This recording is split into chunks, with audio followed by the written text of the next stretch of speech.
शिवाजी महाराजांच्या जयंतीनिमित्त सगळ्यांना शुभेच्छा देतो। आणि खरं म्हणजे या देशाचे प्रधानमंत्री नरेंद्र मोदी साहेब, गृहमंत्री अमित शाह साहेब आणि या राज्याचे मुख्यमंत्री योगी आदित्यनाथ जी यांना धन्यवाद देतो की त्यांनी शिवजयंतीला या लाल किल्ल्यामध्ये आम्हाला परवानगी दिली। गेल्या वर्षापासून शिवजयंती इथे साजरी होऊ लागली। ज्या दिवाने आम या हॉलमध्ये शिवाजी महाराजांनी औरंगजेबाला ललकारलं होतं, आपला स्वाभिमानी बाणा दाखवला होता, त्याच ठिकाणी छत्रपती शिवाजी महाराजांची जयंती साजरी करणं ही आम्हाला तमाम महाराष्ट्रवासियांना गौरवास्पद बाब आहे आणि शिवप्रेमींना देखील अभिमानाची बाब आहे।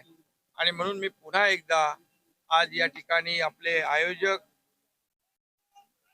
विनोद पाटील, त्यांचे सर्व सहकारी आणि आमचे सांस्कृतिक विभागाचे मंत्री सुधीर भाऊ मुनगंटीवार यांचं मनापासून अभिनंदन करतो। केंद्रीय आपले केंद्रीय मंत्री ज्यांनी याला परवानगी दिली या विभागाचे किसन रेड्डी यांचं पण मनापासून अभिनंदन करतो आणि खूप खूप मनापासून या शिवजयंतीच्या शुभेच्छा देतो। पूर्ण देशभर छत्रपती शिवाजी महाराजांच्या जयंतीचा उत्साह जल्लोष आहे। आज भारत आणि पाकिस्तान सीमेवर जे आम्ही छत्रपती शिवाजी महाराजांचा अश्वारूढ पुतळा उभा केला, त्या ठिकाणी देखील बर्फ पडत असताना देखील आपल्या भारतीय सीमेवरच्या लष्करी जवानांनी शिवजयंती मोठ्या उत्साहात साजरी केली। सगळ्यांनाच आनंद आहे, अभिमान आहे आणि इथं आम्ही साजरी करतोय, सगळ्यात जास्त अभिमान आणि आनंद आहे। उद्या अधिवेशन आहे, विशेष अधिवेशन मराठा आरक्षणासाठी। या अधिवेशनामध्ये नेमकं काय काय होणार आहे? या अधिवेशनाचा जो मराठा आरक्षणाचा प्रश्न आहे तो उद्या सुटेल की परवा सुटेल?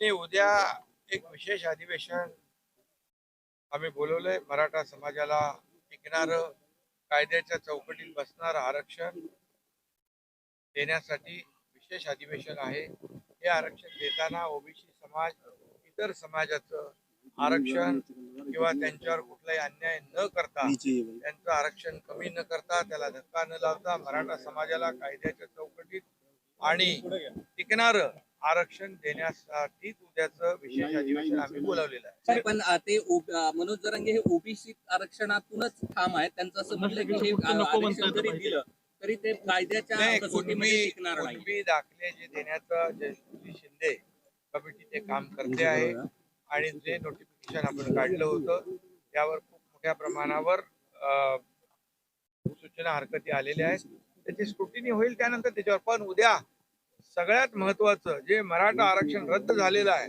जे देवेंद्रजी जेव्हा मुख्यमंत्री असताना जे आरक्षण दिलं सुप्रीम कोर्टात, हायकोर्टाने ते कायम केलं, सुप्रीम कोर्टात ते रद्द झालं, ते आरक्षण मराठा समाजाचे हक्काचं आरक्षण देण्याचा निर्णय उद्या आम्ही घेणार आहोत। सर हिंदी बता दीजिए सर, प्लीज हिंदी में सर, हिंदी में। इस दृष्टि से केंद्र की सरकार का बहुत बहुत आभार व्यक्त करता हूं। छत्रपति शिवाजी महाराज ये पूरे भारतवर्ष के आराध्य है और हमें तेज और ओज उन्हीं से मिलता है और स्वतंत्रता की जो सांस हम लोग ले रहे हैं इसका बीजारोपण भी छत्रपति शिवाजी महाराज जी ने किया था। इसलिए इस ऐतिहासिक स्थली पर हमारे विनोद पाटिल जी ने जो ये कार्यक्रम आयोजित किया है, मैं उनको भी बहुत बहुत बधाई देता हूं और केंद्र सरकार को और यूपी सरकार को बहुत बहुत धन्यवाद देता हूं।